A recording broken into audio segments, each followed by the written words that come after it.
Kamakailan lang, nagkaroon ng matinding diskusyon si Secretary of National Defense Gilberto C. Teodoro Jr., kasama si H. Bartin at Embajador Radebe Netchaitinje, ang kampyon na ambasador ng South Africa sa Pilipinas.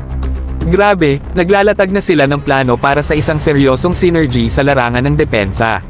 Si Secretary Teodoro at si Ambassador Radebe Netchaitinje ay nagtutuo sa isang diplomasyang sayaw sa Department of National Defense, DND, binubuo ang isang mapa para sa pagpapalakas ng relasyon sa depensa at militar sa pagitan ng Pilipinas at South Africa. Parang nanonood tayo ng isang strategic chess match na umuunlad sa harap natin. Pero teka, may dagdag pa sa diskusyon na ito.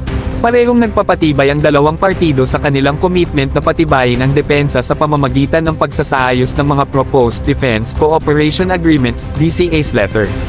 Ang mga kasunduang ito ay hindi lamang piraso ng papel, sila ay mga plano para sa mga joint ventures at mga pagsisikap na makakapagbago sa larangan ng regional security. Ngayon, pag-usapan natin ang munisayon, Terra.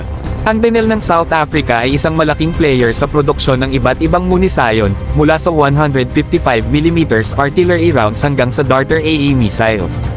Nakikita ba natin ang pagbabalik ng mga plano ng gas sa produksyon ng munisayon?